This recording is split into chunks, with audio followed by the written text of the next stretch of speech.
So first of all, thank you for coming. We appreciate you coming not only to see the teachers, but also to hear us today. We know there's a lot of questions and a lot of people wondering how it's going to work for your families, but don't worry, there's going to be lots of opportunities to speak to us. So the idea today is just to give you lots of information. We'll send you the PDF of the slides as well as a recording, and you can watch it again, go through slides, those sorts of things. If you have general questions, you can ask us today. You can also jump on Zoom on Thursday night between 7 and 8, or schedule individual calls, Zooms, in person, to talk to us about your personal situation, things that are worrying you or concerning you, and we're here to support you through the transition. Okay, so today is going to be lots of information, but just take in what you can today and know that we have the idea of today is a 6, 12, 18 month plan, and we're giving you information so that you can work with us as we move forward and discuss things and work out what works for you. Okay, so I'm going to pass you over to Elena to begin with.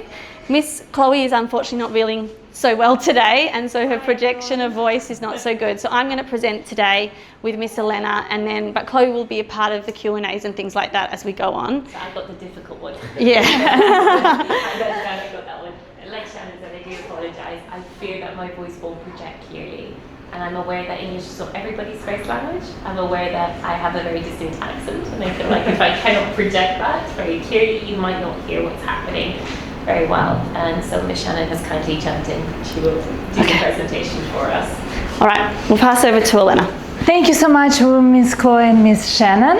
Good evening, everyone. I'm so happy to see so many parents today, and I'm so excited to present our amazing new opportunity. So it was always our plan to, over the years, to grow Astor not just to primary, but to extend both in early childhood education as well as secondary school. As you know, this last January, we have acquired a small preschool that's now become a part of Astor. It's located at Holland, and now the big step has come. Over the years, many of you have voiced your concerns about what happens when the child needs to go to the middle school. How do we manage two siblings, whether we're managing preschool and a primary school, or we're managing primary school and a middle school. And often it also causes second child to move from Astor earlier because parents choose not to manage two schools when their older child needs to go to the middle school. As well as there was some feedback about our calendar, that Christmas break is often too short and the summer break is a bit too long. We have created 4 elements of Astor Next Chapter to address all the issues. We at the school always ask ourselves the questions, what's the best for our students, but not just today, in the long term. So we're excited to present. We have secured a 4-level campus that is dedicated to Astor. It is located at Bukit, Timah. First level is going to be a preschool. Level 2 and 3 are going to be primary and middle school. And level 4 for now is going to be reserved and eventually will become a high school. A bigger space will create the same opportunities that we have here with the beautiful bright classrooms like we do now, but it will also allow us to create common spaces such as science lab, art room, something that is missing now from Astor, which we very much wish to have. As always, we'll maintain true to our core. We will integrate outdoor learning.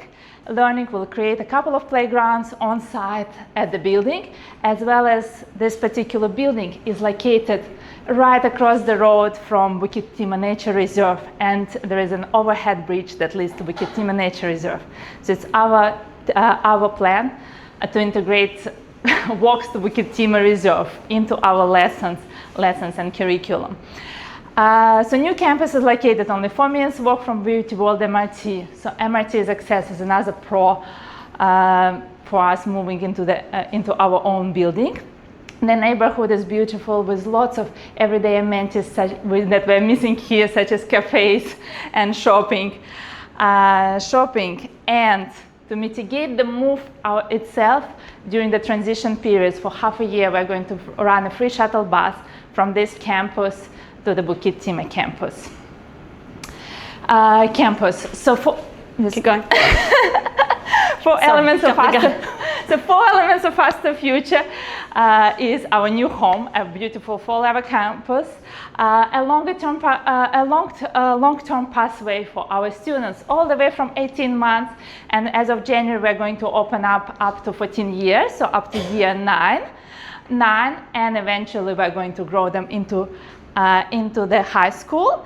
There are going to be some improvements to the curriculum, which will eventually allow our students to pass university entrance exams. I will hold on your questions, I'll leave that part to Shannon to explain. And we're going to adjust calendar based on the feedback that we previously received from the community. And now I'm going to pass back to Shannon to explain that in more details. Yeah. So as Elena explained, it is a move to a new campus. So you are currently in the beginning of a new academic year. So August to June is our current academic year. The children will continue to do that. They'll do from August to December here, and then they will do from January to June at the new campus. Okay, so in that period, same curriculum, same English and maths using Singapore curriculum, and same IPC. For those of you who want to finish your time with Astor and move on from us in June, we understand that and we will support you in that process. For those of you who want to stay with us, this is our future plan. So as Elena said, we want to eventually offer tertiary entrance exams for students to be able to go to university anywhere in the world. But what we have seen in our Singapore community is offering Australian tertiary entrance exams is something that is not really offered anywhere.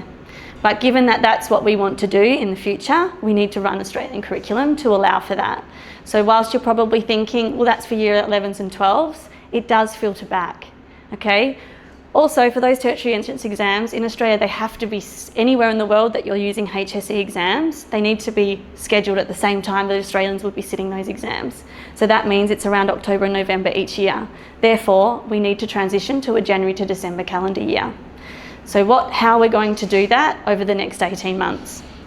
We will continue what you're doing right now, 6 months here, 6 months at the new campus. You'll go away on your summer break like you always intended to, and then you will return if you choose to, in the second half of next year, so in August 2027, and from August 2027 to December 2027, the children will stay with their teacher and stay with their class, and we will use Australian curriculum and complete another 6 months of that year level in Australian curriculum. Now, the reason why we're doing that is in every country, whether you're doing American Arrow Stanzas, whether you're doing British National, Cambridge, Australian, Singaporean, each country will decide on their curriculum depending on their research. So they'll introduce different topics at different times depending on what the country feels they should be doing. Singapore spends a lot of time on foundation. In Australia, it introduced concepts much earlier. What we want to ensure is our children have a smooth transition through this. We don't want children to ever be struggling. That's not Astor's way. Hopefully you've all seen us over the years ensuring we do individualised education where children are getting what we need and we're assessing our children. That's the beauty of a small community-based school. Your child is not a number. Your child is a part of the process of how we teach and their learning. So we want to make sure that by transitioning from Singapore curriculum to Australian, there's going to be no gaps, no problems, because in primary school, the whole purpose is building on a foundation. So if the child doesn't have a foundation in fractions, they're going to struggle as they go through because they haven't learnt the beginning process. In primary school, in its entirety, doesn't matter what curriculum you use, the whole job for us is to make sure our children have all the basic concepts that they need to make future choices when they go into high school and further. So what we're going to teach in entirety over their primary school is all the same. The way we teach is still the same. Our hands-on, inquiry-based teaching and learning stays exactly the same. The decrease in textbooks, exactly the same. Hands-on experiences, field trips, all exactly the same. The teachers will be using a different curriculum from August 2027 moving forward. Hope that makes sense.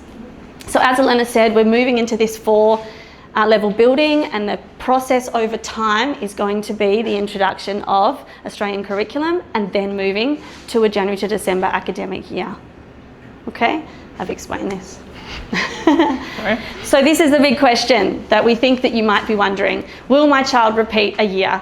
And the answer is definitely not. The whole idea is continuous learning in primary school anyway. Doesn't matter what year level you're in, we do assessment and we do differentiate depending where kids are at, and we make sure we cater for that. What we do know is by introducing a curriculum for just English and maths, moving from Singapore to Australian, there is going to be some differences and we need time to be able to teach that. Children will be continuing through that learning process, and then when you get to January 2028, which I know seems a long time away for you, but we do need to plan for that, and we do need to share that with you, the long-term plan. So 6 months is change of building, 1 year is change of curriculum, 1.5 years is new school year. Does that make sense? Yeah. So the answer is no. The 18 months is a transitional process. Children will move through the academics of Singapore and then Australian, and then move to a new year level. Keep going. That's your reporting. So one of the other big questions we feel like you might have is, how's reporting going to work? You will get your 2 normal reports as you would in any academic year at the end of semester 1, end of semester 2. Both of those will be using Singapore curriculum and IPC as per normal. You will then receive a 3rd report. The 3rd report will come at the end of the 2027 calendar year, which will be the end of the new academic year. And you'll get a 3rd report that will cover Australian curriculum and IPC. The IPC units will not be repeated. This semester that we're doing here, these 3 and 4, will be new units that children have never done. So, one of the big feedback we get, especially right now in a year, summer's been too long, we don't like it how it's so much longer, we want to travel at Christmas, we don't want to travel over summer, working parents are very difficult. So what we are hoping to do in the future, what we are going to do in the future is realign our holidays. However, we understand that right now people want to finish this academic year that you started last week.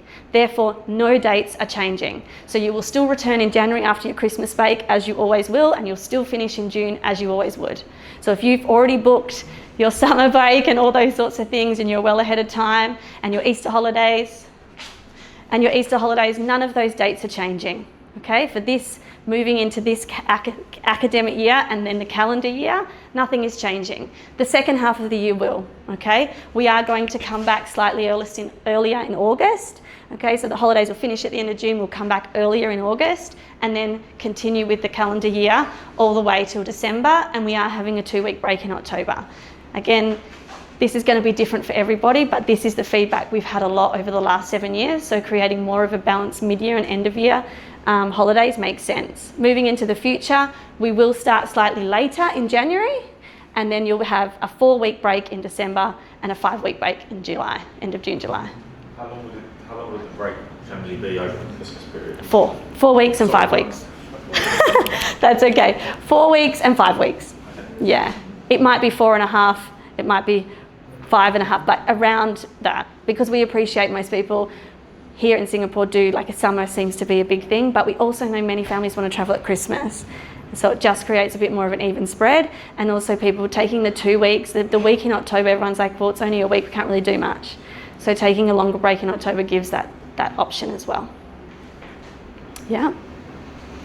Okay, so will my child change classmates or teacher during this transition? No. We're very fortunate that we have presented this to our staff, and our staff are moving with us and they're super excited, which is amazing. So teachers will not change in this 18-month transition. Your classroom teacher, who you just got a presentation from, will be here with them all the way through.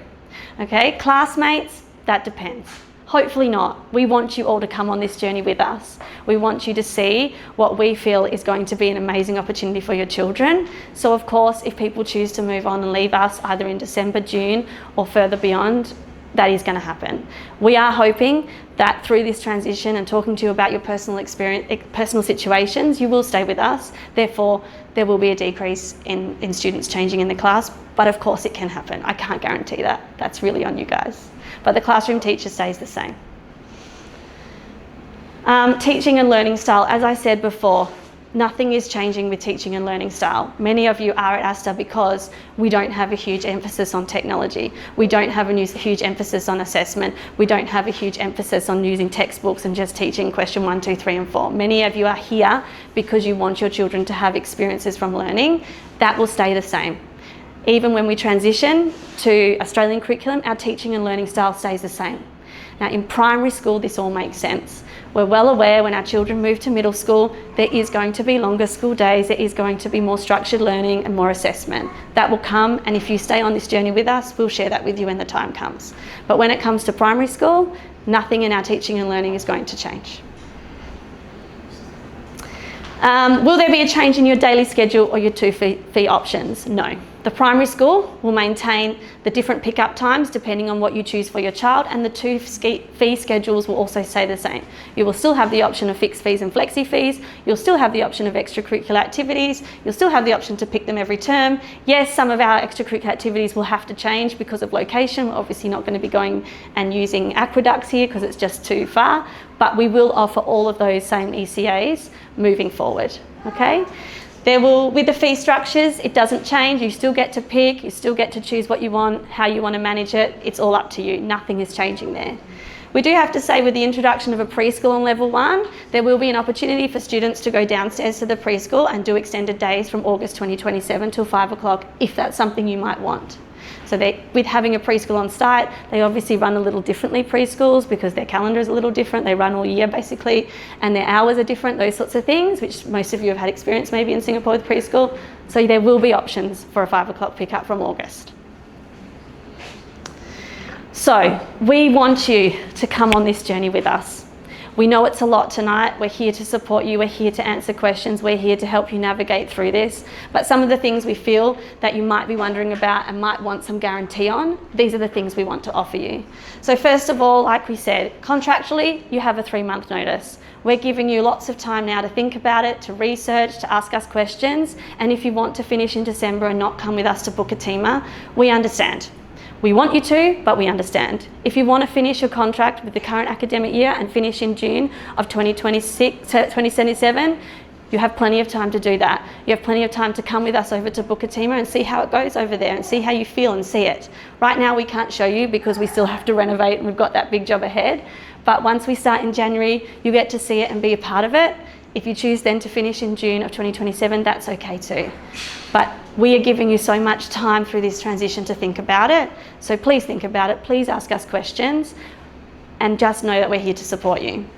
The second thing is we are going to lock in school fees for the next 2 calendar years, 2027 and 2028, okay? We're locking in school fees. There'll be no fee increases for current students. So for you coming on board with us and going through the process, then we will lock in school fees and there'll be no increase for you if you join us on the future journey. And the last one is this complimentary shuttle. We're well aware that parents who live in this area, you might choose to move your house, but you're probably in a 2-year contract or a year contract or whatever you're in. So if you want to bring your child here for the 6 months from January to June, we will shuttle children there and back on Astor so that you can just bring your kids here if you live in the area and it's easier for you. So to help with that transition, again, it's something that if you want it, it's there. Also, if you choose not to do that, even if you live close by and you want to bring them over to Bukit, that is really your choice. But it's there for you to help with the transition if you want it. So one of the other things is we know you guys all have feelings and opinions of why you want to be here. We want to know what you want at the new location, what you love about Astor, what makes Astor special to you, or alternatively, what you would like to see. What can we try and implement into the new Bukit campus that may be something you feel your children would need access to or want? So there is a QR code here and I'll send you a link in the email that will come a little bit later. Please answer, give us your feedback, your remarks, your thoughts, your comments, so we can take that into account as we go on the planning journey. So this is us, and this is what we're offering. I know there's many questions. We do have to say, if you have individual questions, Chloe and I will be here tomorrow, and Thursday we'll be on Zoom, and we'll be around to jump on phone call Zooms. But if it's individual to you, we would rather talk to you individually because we don't want to be here till 10 o'clock at night. If you have general questions and things you want to know more about, or maybe we haven't explained enough, we're very happy to answer them tonight. We're also very happy to schedule time to see you. It really is up to you. But if it's individualised to your situation or where you live or those sorts of things, we would request that you come and see us and we book a time outside of tonight.